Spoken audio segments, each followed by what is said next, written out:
तो good afternoon आप सबको। तो आज हम लोग स्टार्ट कर रहे हैं मैकेनिक्स का फर्स्ट लेक्चर। मैकेनिक्स सब्जेक्ट का नाम है मैकेनिक्स, ठीक, यानी अप्लाइड मैकेनिक्स या इंजीनियरिंग मैकेनिक्स।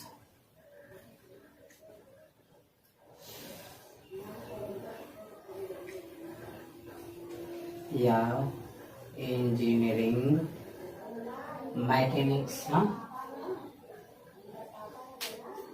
चैप्टर स्टार्ट करने से पहले बताते हैं मैकेनिक्स क्या होता है। पहले इसकी डिफिनेशन जानते हैं कि इसकी मैकेनिक्स को, ये मैकेनिक्स ना कि मैकेनिक्स यांत्रिक।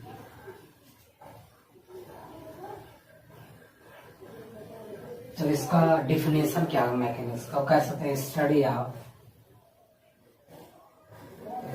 ऑफ फोर्सेस एंड देयर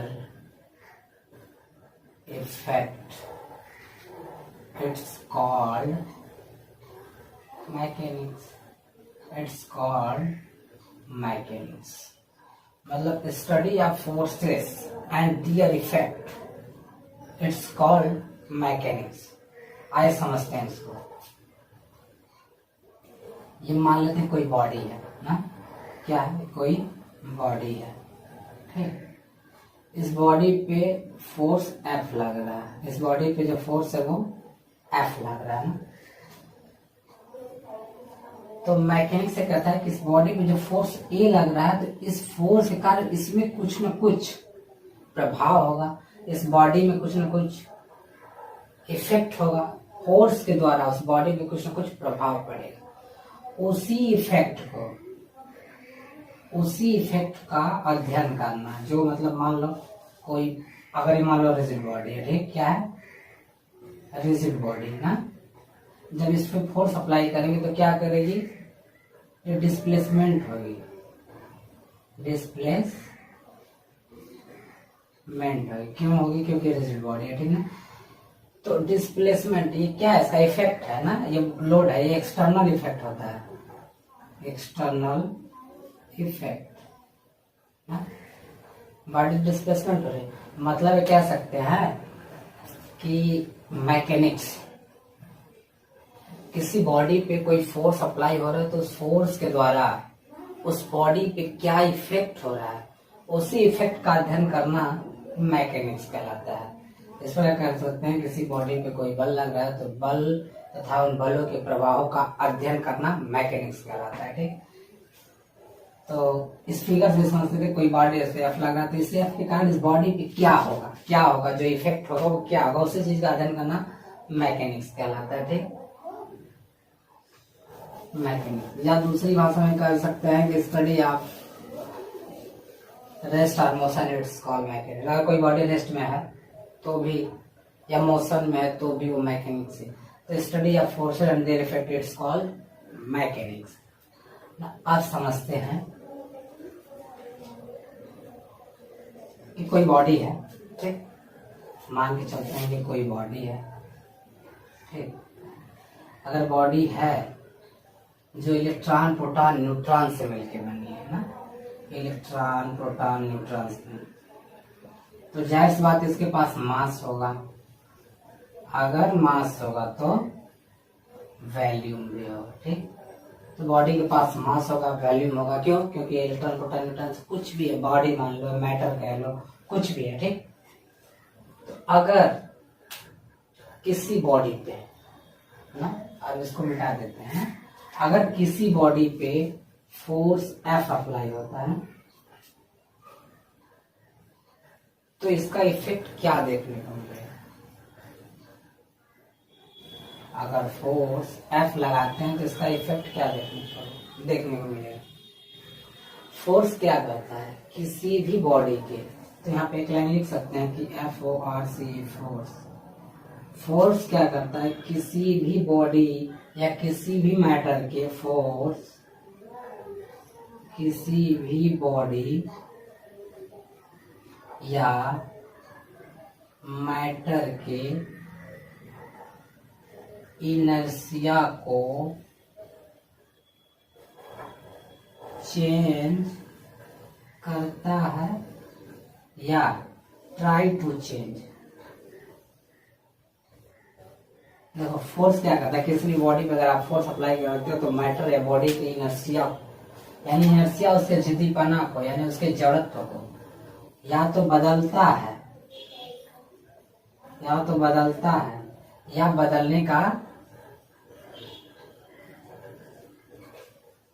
बदलने का प्रयास करता है। कौन फोर्स, अगर किसी बॉडी पे फोर्स अप्लाई हो रहा है तो वो बॉडी के इनर्शिया को, सबसे पहले बॉडी की इनर्शिया क्या होता है, इनर्शिया बताएंगे आगे इनर्शिया क्या होता है। सबसे पहले मानते हैं किसी बॉडी पे मैंने फोर्स अप्लाई किया तो क्या हो सकता है, या तो दो ही कंडीशन हो सकती है, या तो बॉडी डिस्प्लेसमेंट हो जाएगी, पहला कंडीशन होगा, या तो बॉडी डिस्प्लेसमेंट हो जाएगी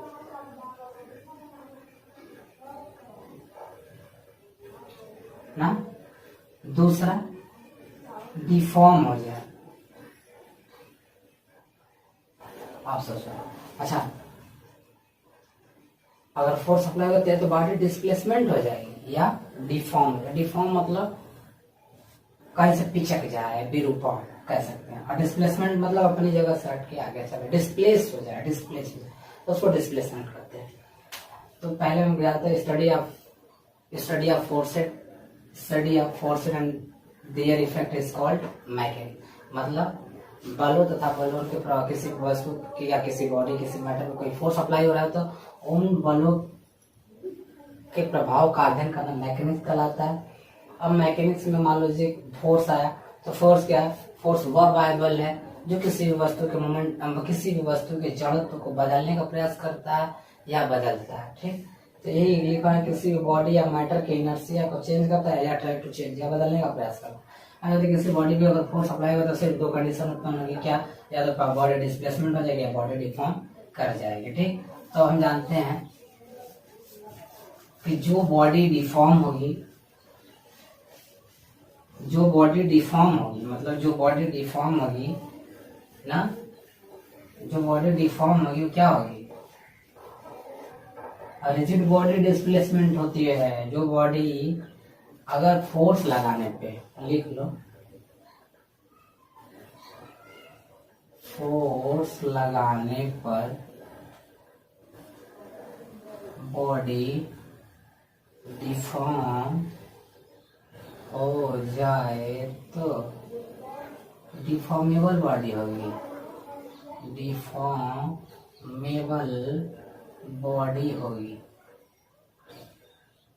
दूसरा, अगर फोर्स लगाने पर बॉडी डिस्प्लेस हो जाए, डिस्प्लेसमेंट हो जाए तो बॉडी रिजिड होगी। हमेशा ध्यान देना। अब बताएंगे आगे कि ये रिजिड क्या होता है, डिफॉर्म क्या होता है ना। सबसे पहले हम लोग जानते हैं किसी भी चीज में जब फोर्स अप्लाई किए तो देखिए कि दो कंडीशन होती है, या तो बॉडी डिफॉर्म कर रही है या तो बॉडी डिस्प्लेसमेंट हो रही है। अब जो बॉडी डिफॉर्म कर रही है उस बॉडी को डिफॉर्मेबल बॉडी कहते हैं, जो बॉडी डिस्प्लेस हो रही है उसको रिजिड बॉडी कहते हैं। ठीक, इतना क्लियर हुआ। चलिए ठीक, अब आगे देखते हैं। तो नीचे देखें, नीचे साथ एडजस्ट नहीं हो पाया। तो यहाँ पे हम फिगर बना के एक बार आपको बता दें। जैसे मान लो इस पे हमने फोर्स अप्लाई किया, क्या किया, एफ, ये बॉडी है। अब ये कौन सी बॉडी है ना, जब हमने लगाया तो ये एक्सटर्नल इफेक्ट है। फोर्स क्या है, एक्सटर्नल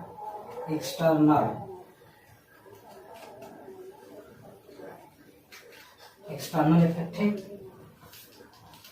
फोर्स लगाया तो क्या करेगा, किस कंडीशन, अरे कह सकते हैं कि फोर्स ऐसे भी हम लगा सकते हैं ना। तो फोर्स का जो है वो या तो पुशिंग कंडीशन या तो पुल, मतलब फोर्स लगाए तो या तो पुश करेंगे या तो पुल करेंगे। ठीक, दो कंडीशन होती है। फोर्स क्या है, या तो फोर्स बॉडी पुश करेगा तो पुल करेगा।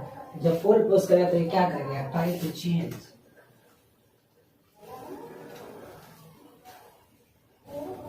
इनर्शिया ना, ट्राई टू चेंज इनर्शिया। या तो इनर्शिया को बदलने का प्रयास करेगा तो इनर्शिया को क्या कर देगा, चेंज कर देगा। ठीक, बात समझ में? क्या है इसका, ये मैटर है, अगर बॉडी है या मैटर है कुछ भी समझो, उस पर फोर्स अप्लाई होगा तो फोर्स का क्या हो सकता है, तो फोर्स पुश कर सकता है तो बॉडी को पुल कर सकता है। ये इसका एक्सटर्नल इफेक्ट। हमारा फोर्स हम लगा रहे हैं बॉडी पे, ऐसे लगा रहे हैं, समझो ऐसे लगा तो क्या कर रहा है, पुश कर रहा है। हमारा कोई फोर्स ऐसा हो जो इधर के खींच रहा हो तो वो पुशिंग हो सकता है ना। तो इस प्रकार का फोर्स बॉडी पे लग रहा है, दोनों हो सकता है। अगर आप पुल कर लो तो वो ट्राई टू चेंज इनर्शिया, वो बदल सकता है किसको, बॉडी के जड़त्व को, या बॉडी के जड़त्व इनर्शिया को क्या कर सकता है, बदल सकता है, बदलने का प्रयास कर सकता है। ठीक, इतनी बात समझ में आई, आप लोग नोट करिएगा तो समझ लीजिएगा। मैंने क्या बताया, पहले बताया मैकेनिक।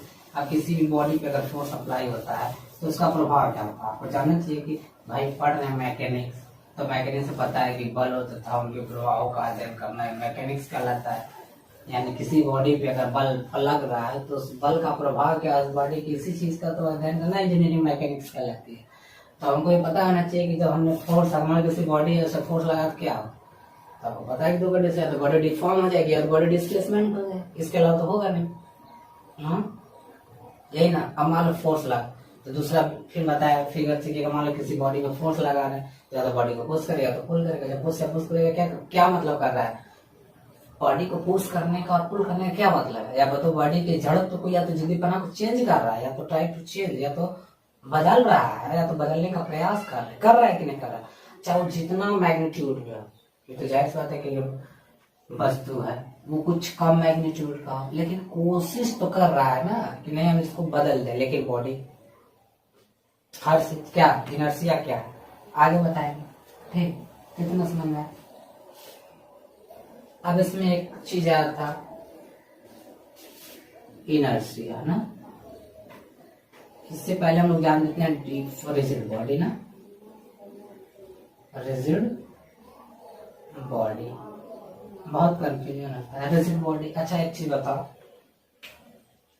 रिजिड बॉडी ऐसे कभी मत बोलना। मान लो ये कोई बॉडी है, ठीक, या कोई मैटर है, कोई बॉडी है या मैटर है, ठीक, क्या कोई बॉडी है मैटर है, इसके बीच जो ये और नॉट दूरी है ना, दो अणुओं के बीच की दूरी है, इंटरनल दो अणुओं के बीच, दो अणुओं के बीच की दूरी क्या है, और नॉट क्या है, और।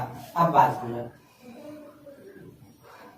इस पे फोर्स हमने लगाया ना, जब इस पे फोर्स लगाया तो इसके जो बीच दो अणुओं के बीच की दूरी और नॉट है वो नो चेंज ना, मतलब इनके दो और नॉट के बीच जो आर नॉट अणुओं के बीच की दूरी है, आर नॉट क्या है, दो अणुओं के बीच की दूरी। कोई भी बॉडी है तो उसके दो अणुओं के बीच की जो दूरी है, ये जो डिस्टेंस है, इसको और नॉट है, ठीक, नो चेंज। फोर्स अप्लाई करने पे फोर्स अप्लाई करने पर इनके बीच जो आर नॉट की दूरी है वो नो चेंज। तो ऐसे बॉडी को हम लोग क्या कहते हैं, रिजिड बॉडी कहते हैं, रिजिड बॉडी ना। ये बॉडी कौन सी बॉडी हो गई, रिजिड बॉडी। सेम इसका अपोजिट अगर ऐसा कहिए तो मान लो कोई बॉडी है, इसके पीछे आर नॉट की दूरी है, जब हमने फोर्स अप्लाई किया तो आर नॉट दूरी या तो कम हो जाए तो बेसी हो जाए, आर नॉट ना, और नॉट चेंज हो जाए, चेंज हो जाए, या कम या ज्यादा। तो ऐसे बॉडी को हम कहेंगे डिफॉर्मेबल बॉडी, डिफॉर्म, ऐसे बॉडी क्या कहेंगे, deformable body, deformable, deformable body. कौन बॉडी, अब बात आई समझ में। तो डिफॉर्मेबल लिमिटेड बॉडी यानी जिन बॉडी के दो अणुओं के बीच की दूरी आर नॉट चेंज हो जाती है वो डिफॉर्मेबल बॉडी होती है, और जिन बॉडी पे फोर्स अप्लाई करने पर उनके अणुओं के बीच की दूरी और न चेंज हो, ऐसे बॉडी को रिजिड बॉडी कहते हैं, ऐसे बॉडी को रिजिड बॉडी कहते हैं। इतना समझ में आया। मतलब किसी बॉडी पे ही एफ है या एफ अप्लाई कर रहे हैं फोर्स, ठीक। फोर्स क्या है? फोर्स एक वेक्टर क्वांटिटी है।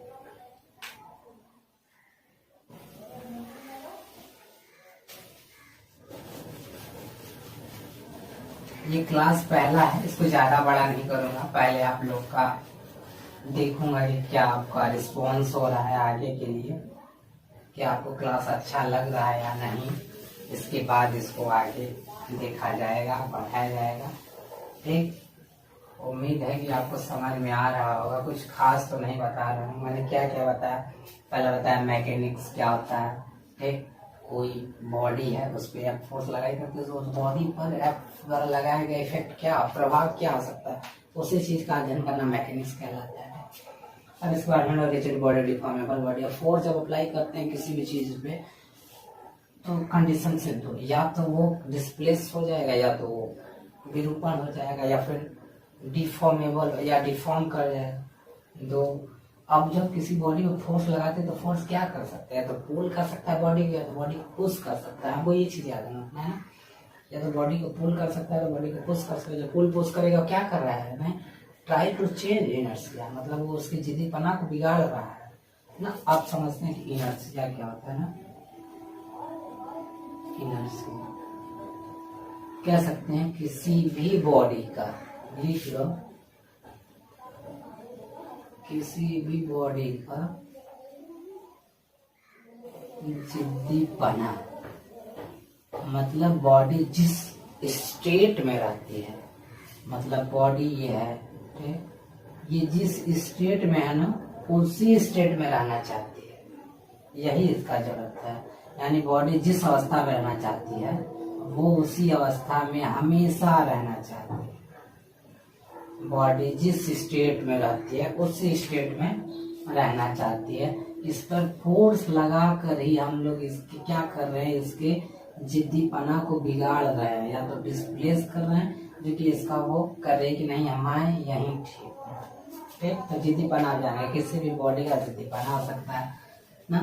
ये जिद्दीपना क्या हो सकता है? जैसे मान लो किसी भी बॉडी का जड़त्व, जड़त्व क्या है? जड़त्व किसी भी बॉडी का मतलब वो बॉडी का ऐसा स्टेट कि वो उसी स्टेट में रहना चाहती है, वो ना चाहती है कि वहां से उसको कोई हटा के कहीं और वो, ठीक। वैसे रिलैक्स मोड में सब रहना चाहते हैं, वही बॉडी का ये रिलैक्स मोड। हम सोए तो सोचते हैं कि सोए रहे, ठीक। उसी तरह ये बॉडी का जिद्दीपना है, ठीक, इनर्शिया ना। अब जो इनर्शिया होता है ना, इनर्शिया डायरेक्टली प्रोपोर्शनल मास होता है। ऑप्शन, किसी भी बॉडी का मास ज्यादा है इसका मतलब उसका इनर्शिया ज्यादा होगा, किसी बॉडी का इनर्शिया ज्यादा है इसका मतलब वो मास ज्यादा होगा। मान लो जो वस्तु का मास ज्यादा होगा, जाहिर सी बात है उसका इनर्शिया भी ज्यादा होगा, ठीक है। चीज अनुसार इनर्शिया डायरेक्टली प्रोपोर्शनल मास ना। इनर्शिया को दो टाइप, एक हो जाएगा एक्सटर्नल, एक्सटर्नल इनर्शिया, दूसरा हो जाएगा इंटरनल, इंटरनल इंटरनल इनर्शिया, ठीक। External inertia, internal. External inertia में अनडिफॉर्मेबल बॉडी, अनडिफॉर्मेबल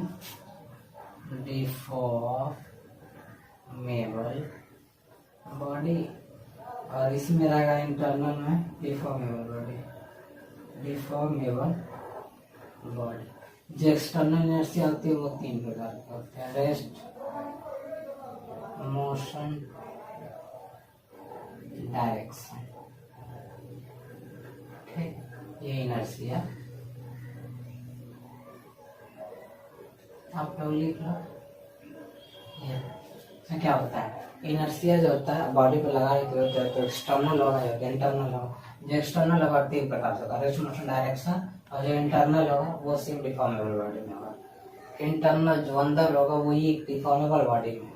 अब डिफॉर्मेबल बॉडी है मान लो कोई ये डिफॉर्मेबल बॉडी है, ठीक, ठीक। इसके इंटरनल हो रहा है अंदर, मान लो ये बॉडी कुछ समय मान लो ऐसे थी, ठीक, बॉडी ऐसे थी, हमने फोर्स लगाया, ये डिफॉर्मेबल बॉडी है, ठीक।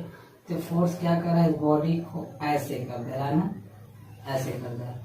मतलब ये तो फिक्स है ना यहीं पे, लेकिन जो इसका चेंज हुआ क्या, ये यहाँ, ये जो मान लो यहाँ पे कुछ तो रहा होगा इलेक्ट्रॉन, यहाँ जो जा, ये जाके यहाँ शिफ्ट हो गया, इसका मतलब ये यहाँ से यहाँ शिफ्ट हुआ ना। फोर्स क्या किया, फोर्स का काम है उसके जड़ को चेंज करना, चेंज कर दिया, तो इसीलिए इंटरनल इनर्शिया।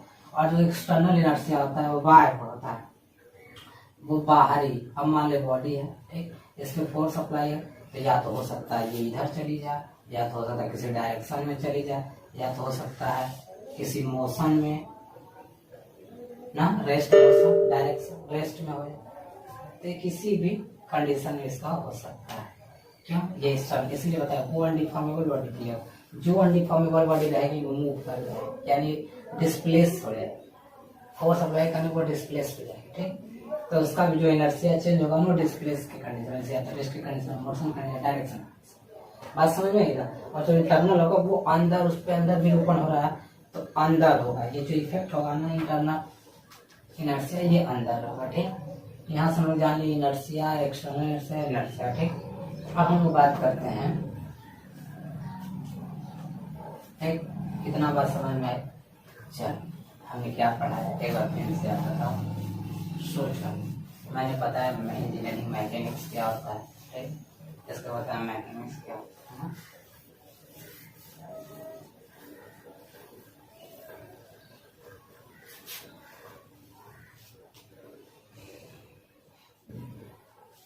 ठीक, इतना बताया। अब सुन, अब यहाँ पे इंजीनियरिंग मैकेनिक्स,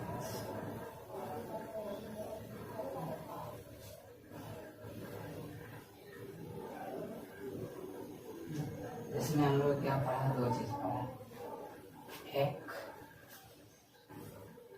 अनडिफॉर्मेबल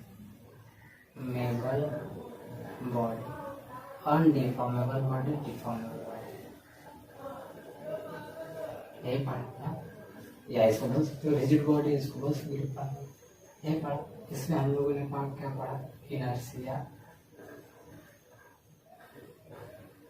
डायरेक्ट प्रोपोर्शनल मास, सॉरी, ठीक, इसमें पढ़ा इनर्शिया, डायरेक्ट प्रोपोर्शनल मास, इसमें पढ़ा इनर्शिया, तीन प्रकार के होते हैं, रेस्ट, मोशन, डायरेक्शन, सॉरी, ठीक, ऐसे ना लिखें तो अच्छा है, ठीक, समझो पहले बात ना। जो फाइनल वर्ड में जो हमने पढ़ा वो एक्सटर्नल इनर्शिया के लिए ना, एक्सटर्नल इनर्शिया, हाँ। अब एक्सटर्नल इनर्शिया को ऐसे तीन, रेस्ट, मोशन और direction, rest, motion and direction, बस में इसको अब बोल सकते रिजिड बॉडी भी लिख सकते हैं, रिजिड ना। ये इंजीनियरिंग मैकेनिक्स देखो क्या से पढ़ा, और इसमें जो हमको मिलेगा वो है फिजिकल टू एम में मिलेगा ना, क्योंकि जो फोर्स होगा वो M mass S L S, acceleration, acceleration, ठीक। और इसमें हम लोग ने क्या पढ़ा, इंटरनल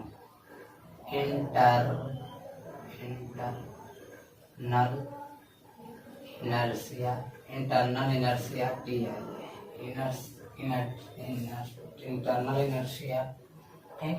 इसके बाद इसमें जो हमको मिलेगा, अच्छा इसमें एक चीज बताना भूल गए हैं, जो इंटरनल और एक्सटर्नल में इसमें बताए थे आपको शायद कि नहीं बताए थे, सुन लो, ये बताए थे आपको इंटरनल इनर्शिया, सुनो पहले ध्यान से, क्या बताए थे कि जो इनर्शिया होगा, इनर्शिया डायरेक्टली प्रोपोर्शनल मास, मतलब अगर मास बढ़ेगा तो इनर्शिया बढ़ेगा, मास घटेगा इनर्शिया घटेगा, बताए थे। तो जस्ट सेम ये इनर्शिया के लिए था ना, अब इसी में आ जाएगा जब इंटरनल इनर्शिया, तो इंटरनल इनर्शिया बताएं कि जब कोई बॉडी है ना, ये बॉडी है, इसके और ना इंटरनल इनर्शिया मतलब इनके बीच की दूरी चेंज हो जाए, तो ये जो होगा ना इंटरनल इनर्शिया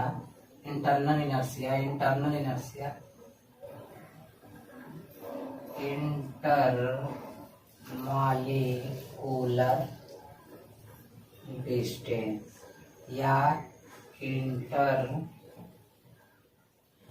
मॉलिक्यूलर फोर्स। समझ में आया? क्योंकि फोर्स लगाने के इसके बीच में डिस्टेंस क्या होता है? अगर मान लो डिस्टेंस कुछ ऐसी हो ना जो डायरेक्ट है, तो वही कह सकते हैं डिस्टेंस या इंटर मॉलिक्यूलर डिस्टेंस। अगर बढ़ेगा तो ये भी बढ़ेगा, घटेगा तो ये भी घटेगा। ठीक, इसका इंटरनल मॉलिक्यूलर फोर्स बढ़ेगा तो ये भी बढ़ेगा, घटेगा तो ये भी घटेगा। और दोनों के बीच की दूरी मान लो बढ़ जाए घट जाए तो वही होगा ना, जो होगा सेम होगा। ठीक, इसलिए हमको इसमें ये पता चलता है। तो इसको लिख सकते हैं यहाँ पे कि इसमें जो हमको मिलेगा वो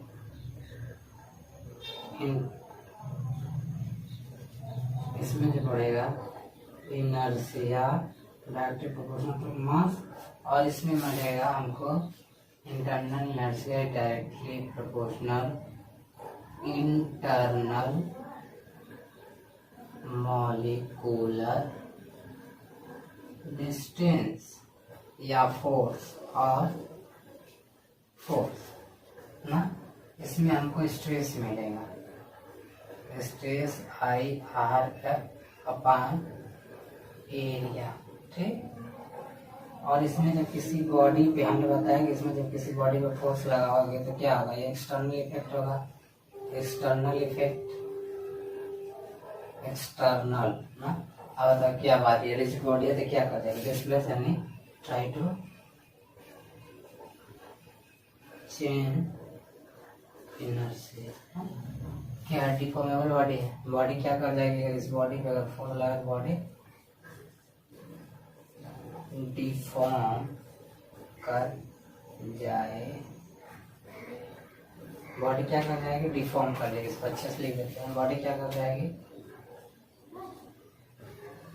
डिफॉर्म कर जाएगी। ये फोर्स अगर अप्लाई होगा इधर को तो बॉडी डिफॉर्म हो जाएगी। ठीक, यही हम लोगों ने पढ़ा है। इंजीनियरिंग मैकेनिक्स में इतना ही पढ़ा है, ग्राफ के माध्यम से हम लोग समझ लिए।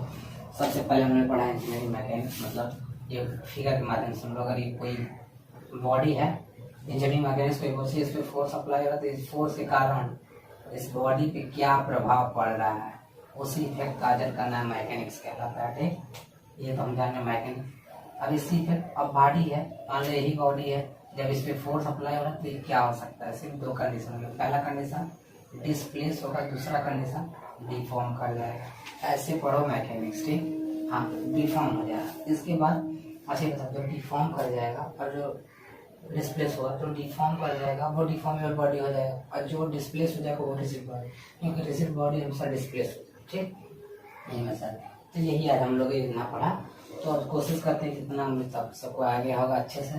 अगर नहीं आया तो कमेंट में जरूर बताइएगा, हम आगे और अच्छे से बताएंगे और इसको पूरा लेके चलेंगे अगर आपका सहयोग मिलता है तो। Thank you class.